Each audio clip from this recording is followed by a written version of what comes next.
నమస్కారం VNR news వార్తలకి స్వాగతం నా పేరు మాధురి వార్తల్లో ముందుగా హెడ్లైన్స్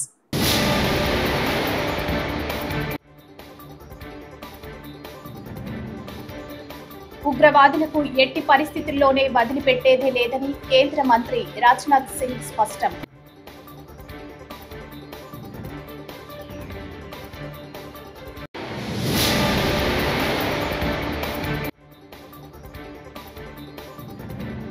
ఉర్సాపై ఉలుకు పలుకు లేదు కారుమూరి వెంకటరెడ్డి ఫైర్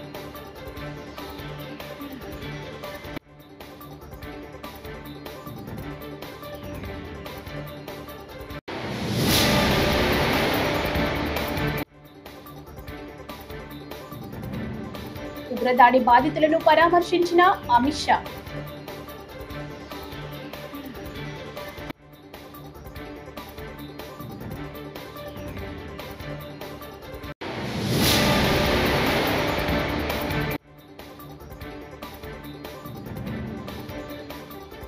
నగ్న పూజల పేరుతో మోసం చేసిన కేసులో అఘోరిని పోలీసులు అరెస్ట్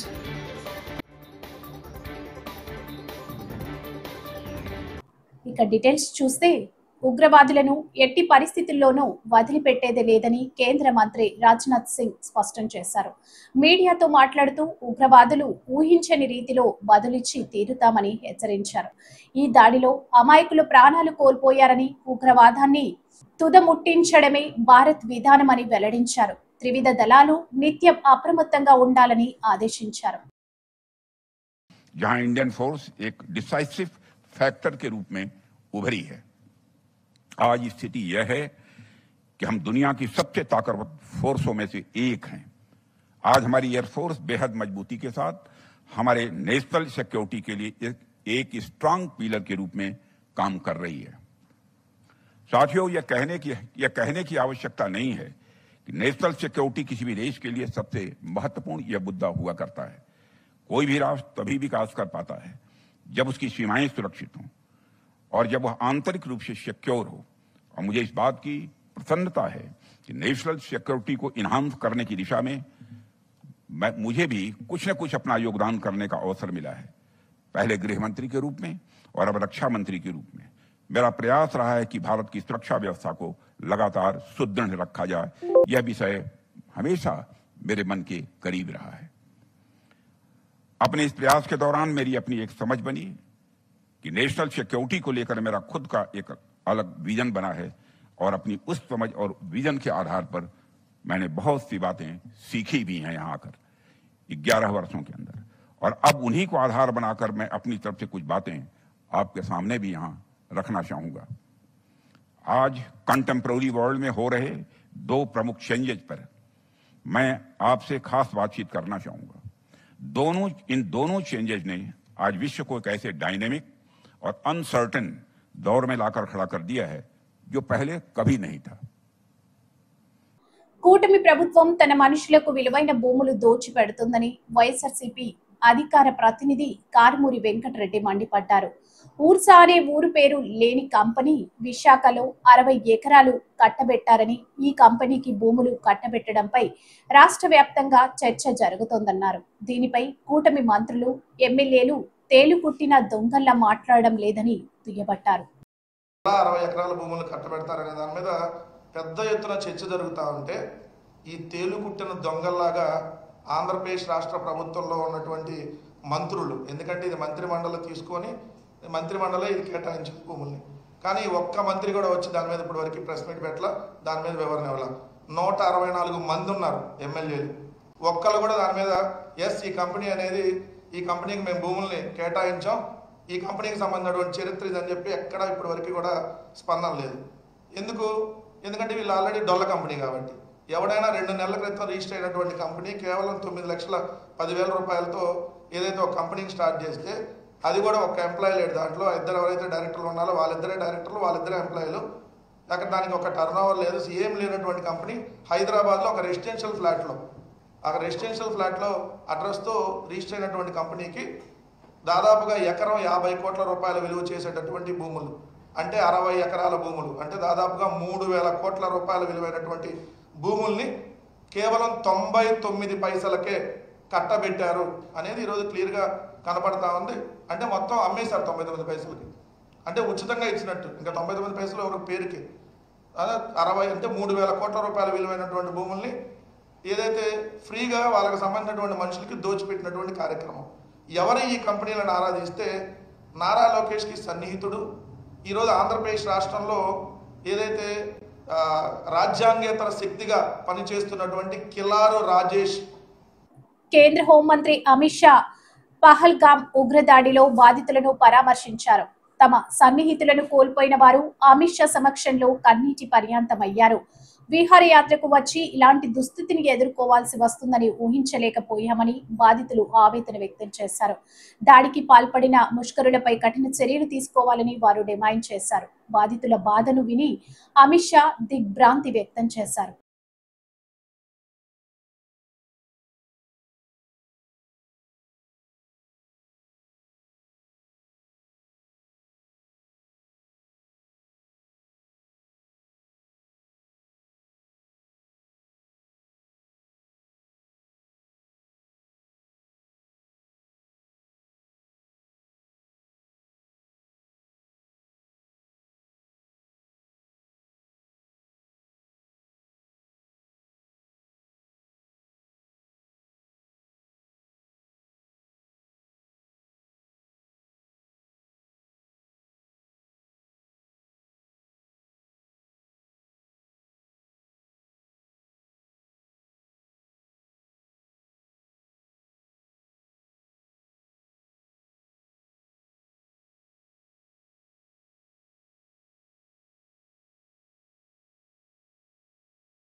జమ్మూ కాశ్మీర్లోని పహల్గాంలో ఉగ్రదాడిని కేంద్ర మంత్రి కిషన్ రెడ్డి ఖండించారు. పాకిస్తాన్ అసమర్థ నాయకత్వానికి ఈ ఘటన పరాకాష్ట అని ధ్వజమెత్తారు. హైదరాబాద్ లోని ట్యాంక్ బండ్ వద్ద అంబేద్కర్ విగ్రహం వద్ద ఉగ్రదాడి మృతులకు నివాళులు అర్పించారు.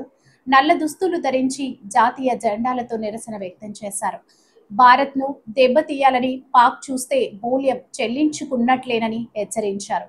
బాధిత కుటుంబాలను ఆదుకుంటాను అన్న కిషన్ రెడ్డి దోషులను విడిచిపెట్టే ప్రసక్తే లేదన్నారు. మరి ఒక వర్గం వారిని మతం పేరుతో విభజించి వాళ్ళని విడదీసి మరి ఒక వర్గం వారిపైనే ఉగ్రవాదులు దాడి చేయడం ఏదైతున్నదో ఇది పూర్తిగా ఈరోజు ప్రపంచమంతా ఖండిస్తూ ఉంది. సభ్య సమాజం అంతా కూడా ఈరోజు ఖండిస్తూ ఉన్నది.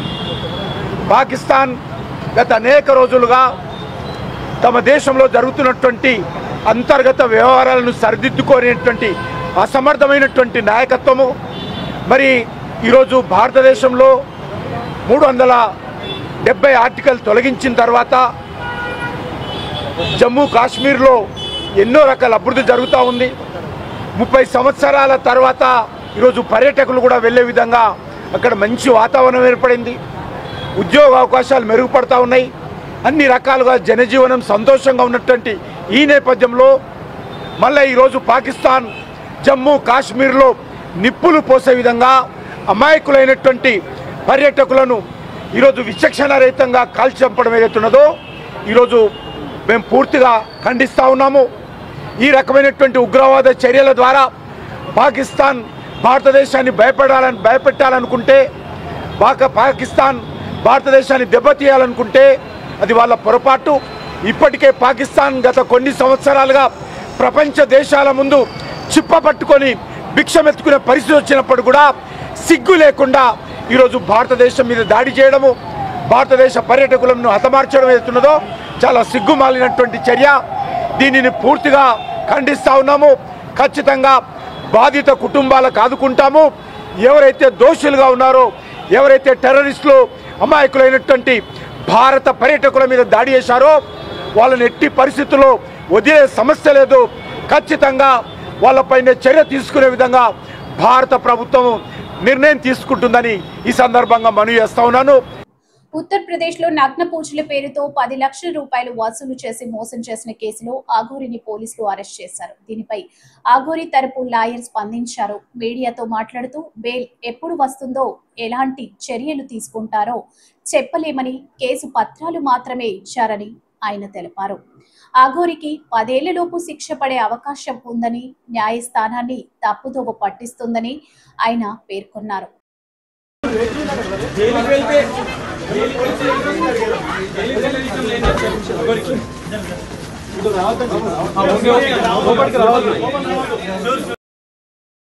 ఇప్పటి వరకు మీకు ఏమైనా ఆధారాలు వచ్చాయా సార్ ఈ కేసుకు సంబంధించి? ఏం లేదు. ఏ రకంగా మోసం చేసింది, ఏ రకంగా డబ్బులు తీసుకుంది? రిమాండ్ కేసు డైరీ ఇప్పుడే ఇచ్చారు. అంతా పరిశీలించిన తర్వాత ఆమెకు బెయిల్ వేసి చూసుకొని ఆమె కేసును వాదించలేక మేము ముందుకు వస్తాం. ఎన్ని రోజుల్లో బెయిల్ వస్తుంది సార్ అనుకోవచ్చు?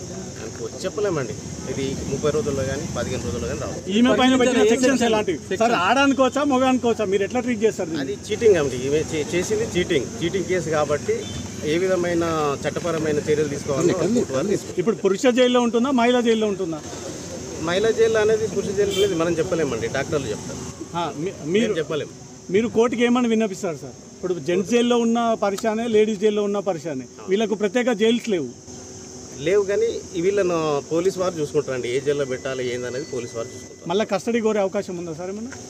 ఉంటుంది. ఇన్వెస్టిగేషన్ పూర్తి కాకపోతే ఖచ్చితంగా కస్టడీ పోలీసు వాళ్ళు కోరే అవకాశం ఉంటుంది. మీరు చూసిన రిమాండ్ కాపీలో తీవ్రమైన సెక్షన్ ఏది ఉంది? 10 ఏళ్లకు పైగా ఉన్నటువంటి సెక్షన్.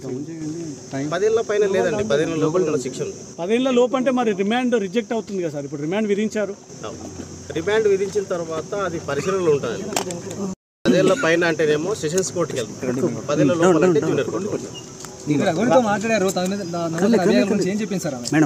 ఆమె నాకు ఏం చెప్పలేదు, కేసు పేపర్లు మాత్రమే ఇచ్చింది, నాకు సంబంధించిన బెయిల్ చూసుకోండి అని చెప్పింది. కేసు వాదించే స్తోమత తన దగ్గర లేదన్న విషయాన్ని కోర్టులో ఏమైనా చెప్పింది? కోర్టులో చెప్పింది. జడ్జి గారికి చెప్తేనే జడ్జి గారు నన్ను అపాయింట్ చేసింది. నేను ఇక్కడ లీగల్ ఎయిడ్ కౌన్సిల్ ఎవరికి అడ్వకేట్ స్తోమత లేకపోతే నన్ను కోర్టు అపాయింట్ చేసే అధికారం ఉంటుంది. నెక్స్ట్ ఫర్దర్ ఎట్లా ప్రొసీడ్ అవుతారు? ఈ కేసు ఎట్లా ఫర్దర్ గా ప్రొసీడ్ అవుతారు? ఎప్పుడు మీరు బెయిల్ అయిపోతా ఉన్నారు? బెయిల్ నేను రేపు కానీ ఎల్లుండి కానీ బెయిల్ ఫైల్ చేస్తానండి. బెయిల్ పిటిషన్ ఫైల్ చేస్తాను. రైట్. ఇంతేనా సార్ ఆర్గ్యుమెంట్స్? ఇంతకు మించి ఏం జరిగింది? ఇంతకు మించి ఏం జరగలేదు. ఈ రోజు కేవలం రిమాండ్ మాత్రమే. ఆమెకు 14 రోజుల రిమాండ్ కస్టడీ విధించారు. మీరేమనుకుంటారు సార్? ఆమెకు స్తోమత లేదనుకుంటారా? ఆమెకు స్తోమత ఉంది, కానీ ఏంటంటే ఆమె చెప్పడం అనేది కోర్టు వారికి చెప్పడం నాకు స్తోమత లేదు అని చెప్పింది కాబట్టి కోర్టు అపాయింట్ చేయడం జరిగింది. న్యాయస్థానాన్ని కూడా మోసం చేస్తుంది అనుకోవచ్చా? చెప్పలేము. తప్పుదో పట్టిస్తున్నాం సార్. ఏ జైలుకి ఇప్పుడు ఏ జైలు సార్ పంపించింది? పోలీసు వారు అండి కంది జైలుకు పంపిస్తారు. ఇక్కడ నుంచి అయితే కోర్టు ఏ కేసు అయినా మోకిల్లా పిఎస్ కంది జైలు. హత్యకు గురైన తెదేపా నేత మాజీ ఎంపీపీ వీరయ్య చౌదరి భౌతిక కాయానికి సీఎం చంద్రబాబు నివాళులర్పించారు. ఆయన కుటుంబ సభ్యులను పరామర్శించి వారిని ఓదార్చి ధైర్యం చెప్పారు. ఆ కుటుంబానికి అండగా ఉంటామని భరోసా ఇచ్చారు. ఒంగోలులో తెదేపా నేత వీరయ్య చౌదరి మంగళవారం హత్యకు గురైన విషయం తెలిసిందే. దీంతో నాగులుప్పలపాడు మండలంలోని అమ్మనబ్రోలుకు చేరుకున్న సీఎం చంద్రబాబు వీరయ్య చౌదరి అంత్యక్రియల్లో పాల్గొన్నారు.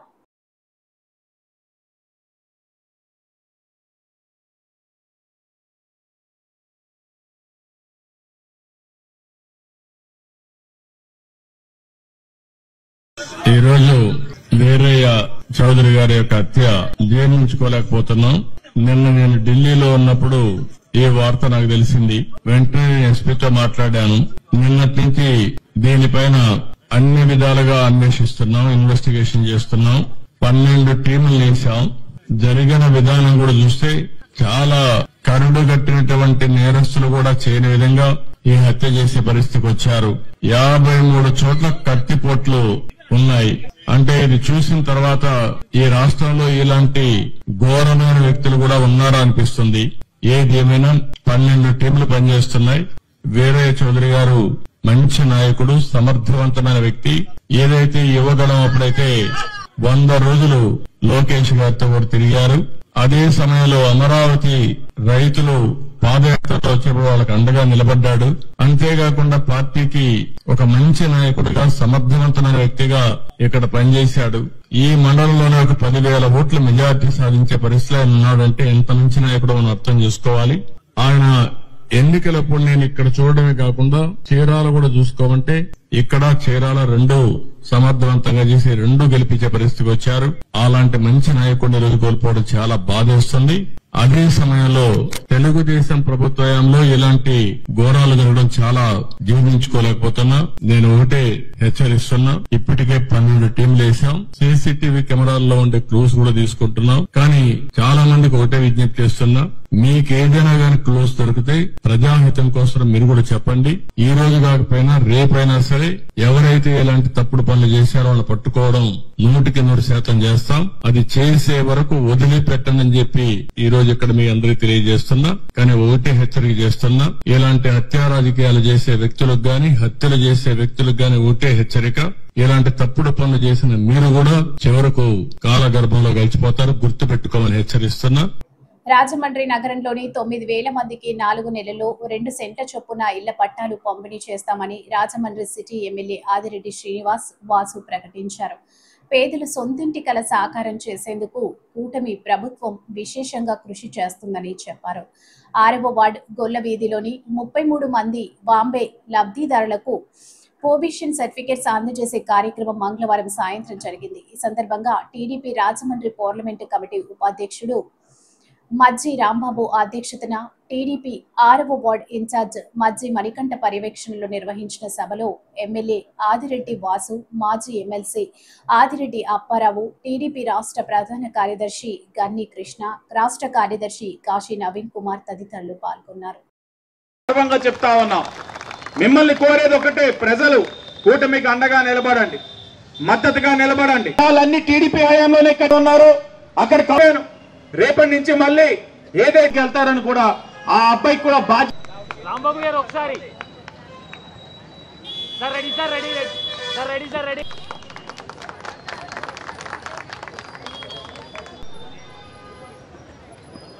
ఆకాశపు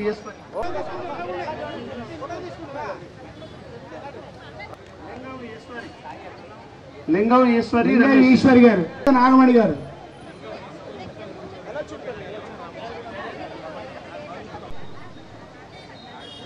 వండపల్లి శ్రీదేవి గారు.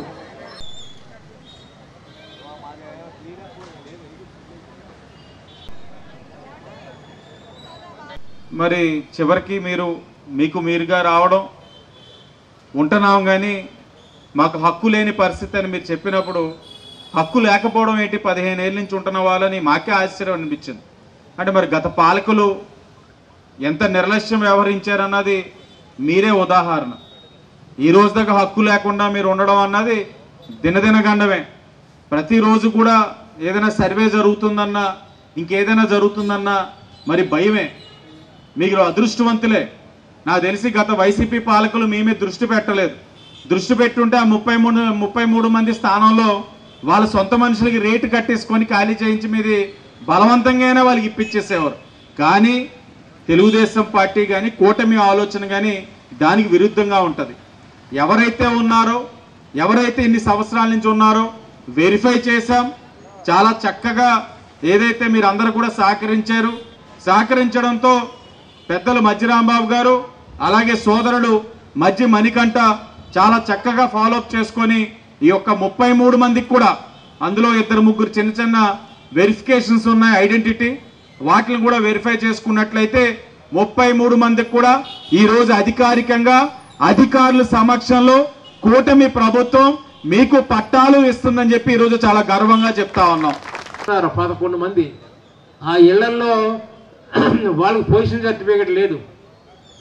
వాళ్ళకి నేను మొన్న పట్టుబట్టి ఆర్డీఓ గారిని అడిగితే ఆర్డీఓ గారు ప్రొసీజర్ చెప్పారు. ఆ ప్రొసీజర్ ఆల్మోస్ట్ అయిపోయింది.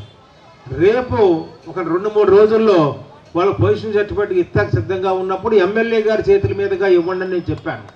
ఆ 11 ఇళ్ళు కూడా ఇస్తారు. వాళ్ళు 11 కూడా మేము ఎమ్మెల్యే గారి ఫోటో పెట్టుకుంటామండి. మీరు ఏం పెట్టుకుంటారో పెట్టుకోండి, నాకు అనవసరం.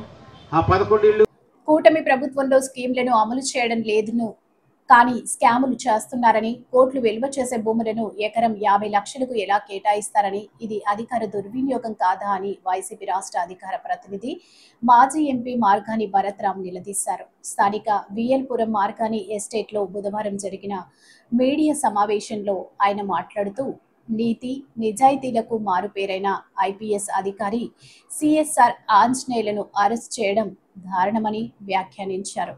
రాష్ట్రంలో ప్రభుత్వం చిల్లర రాజకీయాలు చేస్తుందని, జిందాల్ లాంటి సంస్థలను అవమానపరుస్తుందని విమర్శించారు. 1 2 3 4 వేల కోట్ల రూపాయల భూమిని 99 పైసలు అంటే 1 రూపాయికి ఇచ్చిన సందర్భం. అంటే టీసీఎస్ అంటే ఒక పేరున్న సంస్థ. సరే, దాని గురించి ప్రజలు కూడా ఓకే, వాళ్ళు రావడానికి ఏదన్నా కొంత ఇనిషియేటివ్ తీసుకున్నారంటే అనుకోవచ్చు. దాని పేరు చెప్పి ఒక ఊరు పేరు లేని ఒక కంపెనీని, ఓర్సా అనే ఒక కంపెనీకి వేల కోట్ల రూపాయల భూమిని, నిజంగా ఎంత ఆశ్చర్యం కలిగిస్తూ ఉందనంటే ఆ భూమి వేల కోట్ల రూపాయల ఎకరము విలువ చూస్తే మీరు బహిరంగ మార్కెట్లో వేలంకి వేస్తే ఎకరం 50 కోట్లు తక్కువ చేయకుండా విలువ పలికే విశాఖపట్నం నడిబొడ్డులో ఉన్న ఆ భూమిని ఎకరం 50 లక్షల రూపాయలకి ఎలాగ మీరు దారాదత్తం చేస్తారని అడుగుతా ఉన్నా. ఏ బేసిస్లో మీరు దారాదత్తం చేస్తూ ఉంటారని అడుగుతా ఉన్నా.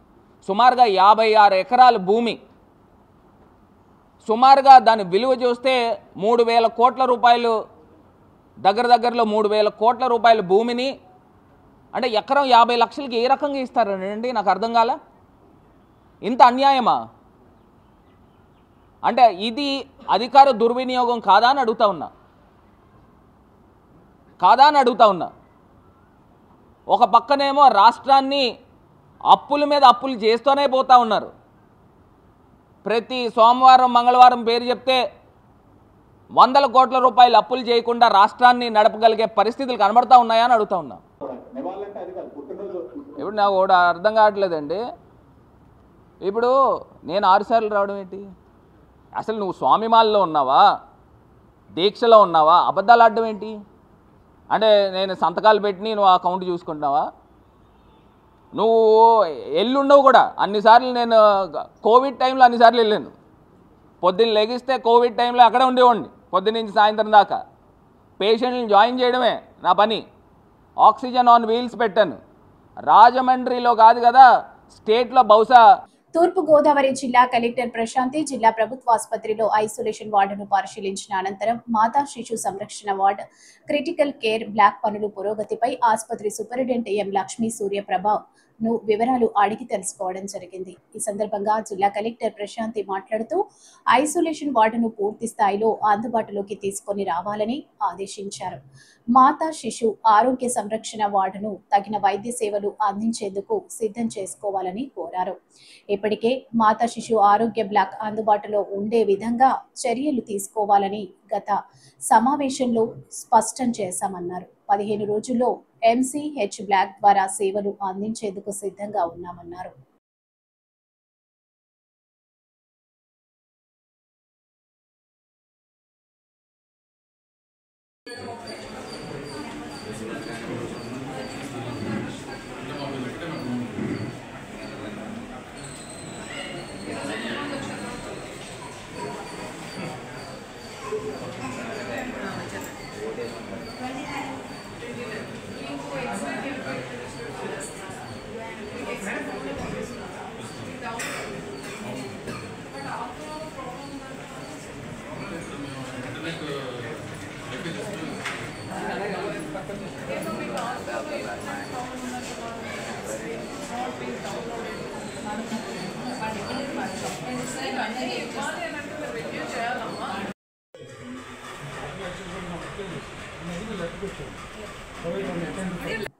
వైఎస్ఆర్ కాంగ్రెస్ పార్టీకి చెందిన మాజీ ఎంపీ గోరంట్ల మాధవ్ను 2 రోజులు విచారణ నిమిత్తం పోలీస్ కస్టడీ కోసం రాజమండ్రి సెంట్రల్ జైలు నుంచి గుంటూరు తరలించారు. మధ్యాహ్నం 12 గంటల సమయంలో ప్రత్యేక ఎస్కార్ట్తో ఆయనతో మిగిలిన వారిని పోలీసులు తీసుకొని వెళ్లారు. గుంటూరు నగరపాలెం పోలీసులు ఎస్కార్ట్ వాహనంలో మాధవ్ సహా మరో 5గురిని రాజమండ్రి జైలు నుంచి మధ్యాహ్నం 12 గంటల సమయంలో తీసుకెళ్లారు. ఈ నెల 10న పోలీసులు అరెస్ట్ చేసిన ఐటీడీపీ కార్యకర్త చేబ్రోలు కిరణ్ పై దాడికి యత్నించిన కేసులో మాధవ్ సహా మరో 5గురు ప్రస్తుతం రిమాండ్లో ఉన్నారు. ఇవాళ రేపు పోలీస్ కస్టడీకి కోర్టు అనుమతి ఇవ్వడంతో వారిని గుంటూరులోనే పోలీసులు విచారించినారు.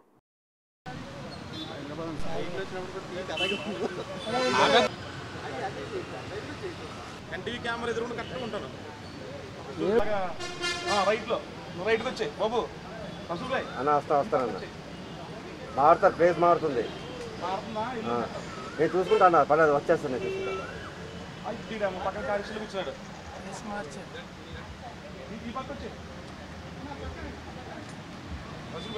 చూసుకుంటా విజువల్ చేస్తున్నాను, రాగానే వచ్చేస్తాను.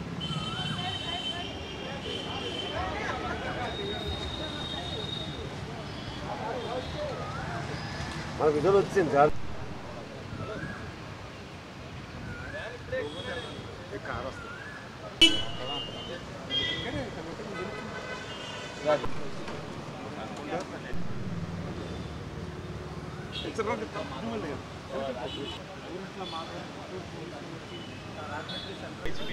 గోరంట్ల మాధవ్ను గుంటూరు పోలీసులు కస్టడీకి తీసుకుని తరలిస్తున్నటువంటి చూడొచ్చు.